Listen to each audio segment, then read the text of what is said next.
Je pa slaba novica za slovenske vinarje. Sodišče v Luksemburgu je namreč dosodilo, da sme tudi Hrvaška uporabljati ime teran za vina pridelana v hrvaški Istri. Hrvatom se očitno res dopadajo naše stvari. Ni dvakrat za reč, da bo Hrvaška novo mejo Piranskega zaliva predlagala na Razdrtem. Za več informacij o sporu glede znamke vina pa se zdaj obračamo na našega obalnega korespondenta in vinskega navdušenca Marka Žerjala. Marko, kako tisti, ki živite blizu Krasa, gledate na to razsodbo? Čau, Jure. Če mene vprašaš, so s to potezo naredili veliko krivico slovenskim potrošnikom, ker ta dva vina sta čisto različna. Recimo slovenski teran ima tipičen vonj po brusnicah in po hrastu, medtem ko hrvaški teran ima bolj vonj po lažeh in prevari.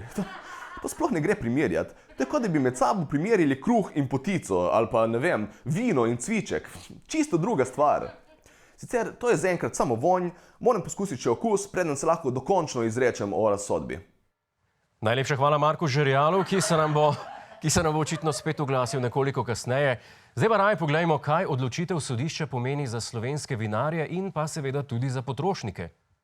Ne bodo vsi potrošniki ločili vina teran, ki, kakor je tudi komisija in tudi sodišče ponovno povedalo, je samo slovensko vino, zaščiteno slovensko vino.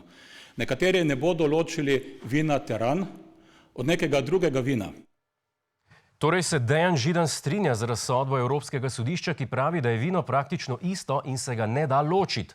Osebno se s tem ne strinjam, ker mislim, da bodo med slovenskim in hrvaškim teranom očitne razlike.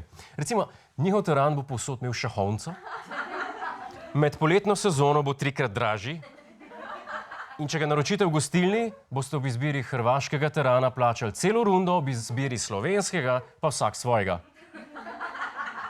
Kljub očitnim razlikam in omejitvi, da mora hrvaški teran imeti na steklenici dodan še napis Hrvaška Istra, je razsodba razžalostila tudi največje ljubitelje žlahtne kapljice. Žalosten pa je tudi poslanec Marko Bandelli. In sem žalosten. Bravo, Hrvati! Bravo, poglejte, kaj ste naredili. Bandelli je žalosten. Takšnega ga nismo videli, že odkar so v državnem zboru uvedli obvezno uporabo dvojine. Še sem žalosten, ko ga moram gledati takšnega. Bandelli je žalosten. Upam, da me razvedri spet naš korespondent Marko Žerjal, za katerega mi režija sporoča, da ima že nove izsledke analize, to je bilo pa hitro. Marko, kako napreduje tvoja degustacija? La mula de Parenzo, adesso su bottega. Jure, si že nazaj, čau. Ja, jaz se nisem mogel sam odločiti o okusu, tako da sem povabil še enega prijatelja mimo, da smo probali skupaj. Hola, čau. Ja, in na začetku smo rekli, ja, neka razlika še je, ampak potem glavna stvar, ki smo opazili, je, da je preveč kislo. Tako da smo začeli mešati s Coca-Colo in zdaj je ful boljše. Ful boljše. Ful boljše, tako da priporočam ful vino in Coca-Cola. Če niste probali, to je ko sok, to lahko daš pit otrokom in ne bojo opazili sploh. To je. Kaj je bilo vprašanje? Se vidva vino plunete z ust potem, ko ga probate, ne? Ne, pljuvamo ga ne, ampak se mi pa dozdeva, da bom mogoče bruhal. Najlepša hvala korespondentu Žerjalu in upam, da se do ponedeljka uspe primajati do pisarne. Hej, to je naš YouTube kanal, klikni na ta gumb in se naroči, da boš na tekočem. Polagaj pa nas tudi na Facebooku in na Twitterju, pa na ulici, pa na kakšnem javnem WC-ju.